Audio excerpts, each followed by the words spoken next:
ರಾಜ್ಯದಲ್ಲಿ ಇತ್ತೀಚೆಗೆ ನಡೆದ ಲೋಕಸಭಾ ಚುನಾವಣೆಯಲ್ಲಿ ಪಕ್ಷದ ಕಳಪೆ ಸಾಧನೆಗೆ ಕಾರಣಗಳನ್ನು ತಿಳಿಯಲು ಕಾಂಗ್ರೆಸ್ ಕೇಂದ್ರ ನಾಯಕರು ಗುರುವಾರ ರಾಜ್ಯದ ಕಾಂಗ್ರೆಸ್ ನಾಯಕರೊಂದಿಗೆ ಸರಣಿ ಸಭೆಯನ್ನು ನಡೆಸಿದ್ದಾರೆ.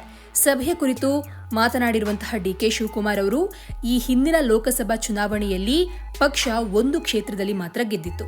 ಈ ಬಾರಿ ಆ ಸಂಖ್ಯೆ 9ಕ್ಕೆ ಏರಿಕೆಯಾಗಿದೆ. ಆದರೆ ನಮ್ಮ ನಿರೀಕ್ಷೆಯಂತೆ 14ರಿಂದ 15 ಸ್ಥಾನಗಳು ಬಂದಿಲ್ಲ. ಲೋಕಸಭಾ ಚುನಾವಣೆಯ ತಪ್ಪುಗಳನ್ನು ಕಾಂಗ್ರೆಸ್ ಮೌಲ್ಯಮಾಪನ ಮಾಡಿ ಸರಿಪಡಿಸಿಕೊಳ್ಳಲಿದೆ. ಬಿಜೆಪಿ ಜೆಡಿಎಸ್ ಮೈತ್ರಿಯನ್ನ ಎದುರಿಸಲು ಸಿದ್ಧವಾಗಲಿದೆ ಅಂತ ಹೇಳಿದ್ದಾರೆ. ಇನ್ನು ಎಐಸಿಸಿ ಸತ್ಯಶೋಧನಾ ಸಮಿತಿಯ ಸಮ್ಮುಖದಲ್ಲಿ ಪಕ್ಷದ ಕಾರ್ಯವೈಖರಿ ಮೌಲ್ಯಮಾಪನ ನಡೀತಾ ಇದೆ.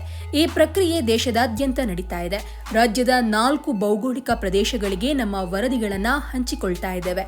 ಚರ್ಚಿಸಿ ಲೋಪದೋಷಗಳನ್ನು ಪತ್ತೆ ಮಾಡ್ತೇವೆ ಅಂತ ತಿಳಿಸಿದ್ರು. ಇನ್ನು ಚುನಾವಣಾ ಫಲಿತಾಂಶಗಳ ಮೇಲೆ ಪ್ರಭಾವ ಬೀರಿದ ಸೂಕ್ಷ್ಮ ಅಂಶಗಳನ್ನು ನಾವು ಅರ್ಥ ಮಾಡಿಕೊಳ್ಬೇಕು.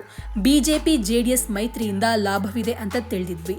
ಮುಂದಿನ ಚುನಾವಣೆಯಲ್ಲಿ ಅವರ ವಿರುದ್ಧ ಹೋರಾಡಲು ನಾವು ಸಿದ್ಧರಾಗಬೇಕು. ಇನ್ನು ಸತ್ಯಶೋಧನಾ ಸಮಿತಿಯು ಮೊನ್ನೆ ಕಾಂಗ್ರೆಸ್ನ ಪರಾಜಿತ ಅಭ್ಯರ್ಥಿಗಳು ಮತ್ತು ಇತರ ಮುಖಂಡರೊಂದಿಗೆ ಸಭೆಯನ್ನು ನಡೆಸ್ತಾ ಇದೆ. ಸಮಿತಿಯು ತನ್ನ ವರದಿಯನ್ನ ಎಐಸಿಸಿಗೆ ನೀಡಲಿದೆ ಅಂತ ತಿಳಿಸಿದ್ರು. ಒಟ್ನಲ್ಲಿ ಬಿಜೆಪಿ ಹಾಗೆ ಜೆಡಿಎಸ್ ಮೈತ್ರಿಯನ್ನ ಎದುರಿಸಲು ಡಿಕೆಶಿ ತಂತ್ರವನ್ನ ಹೆಣೆದಿರೋದಂತೂ ನಿಜ. ಆದ್ರೆ ಇದು ಯಾವಾಗ ಕಾರ್ಯರೂಪಕ್ಕೆ ಬರುತ್ತೆ, ಇದು ಯಾವಾಗ ಸಕ್ಸಸ್ ಆಗುತ್ತೆ ಅನ್ನುವಂಥದ್ದು ಪ್ರಶ್ನೆ. ಆದ್ರೆ ಡಿಕೆಶಿ ಯಾವುದೇ ಕಾರ್ಯತಂತ್ರವನ್ನ ಹೆಣೆದ್ರೂ ಕೂಡ ಬಿಜೆಪಿ ಅದಕ್ಕೆ ಪ್ರತಿತಂತ್ರವನ್ನ ಹೆಣೆಯುತ್ತೆ.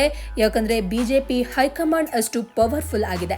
ಬಿಜೆಪಿ ಹೈಕಮಾಂಡ್ ಇಲ್ಲಿರೋರನ್ನ ಕೂಡ ಏನಂತ ಹೇಳಿದ್ರೆ ಅವರ ಜುಟ್ಟನ್ನ ಹಿಡಿದು ಆಡಳಿತವನ್ನ ನಡೆಸುವಂತಹ ಎಲ್ಲಾ ತಾಕತ್ತು ಕೂಡ ಹೈಕಮಾಂಡ್ಗೆ ಇದೆ. ಹಾಗಾಗಿ ಡಿಕೆಶಿ ಏನೇ ತಂತ್ರ ಪ್ರತಿತಂತ್ರ ಏನೇ ಕಾರ್ಯವನ್ನ ಹೆಣೆದ್ರೂ ಕೂಡ ಬಿಜೆಪಿ ಅದನ್ನ ಎದುರಿಸಲು ಸಮರ್ಥವಾಗಿರುವಂತಹ ಒಂದು ನಿರ್ಧಾರವನ್ನು ತೆಗೆದುಕೊಳ್ಳುತ್ತೆ. ಹಾಗೆ ಸರಿಯಾದ ಪ್ಲಾನ್ ಅನ್ನ ಮಾಡಿ ಯಾವಾಗ ಎಲ್ಲಿ ಯಾರನ್ನ ಹೊಡಿಬೇಕು ಅನ್ನೋದನ್ನ ಮುಂಚೆಯೇ ಪ್ಲಾನ್ ಮಾಡ್ಕೊಂಡು ಕೂತ್ಕೊಂಡಿರುತ್ತೆ. ಇದರ ಬಗ್ಗೆ ನಿಮ್ಮ ಅಭಿಪ್ರಾಯ ಏನು ಅನ್ನೋದನ್ನ ತಿಳಿಸಿ.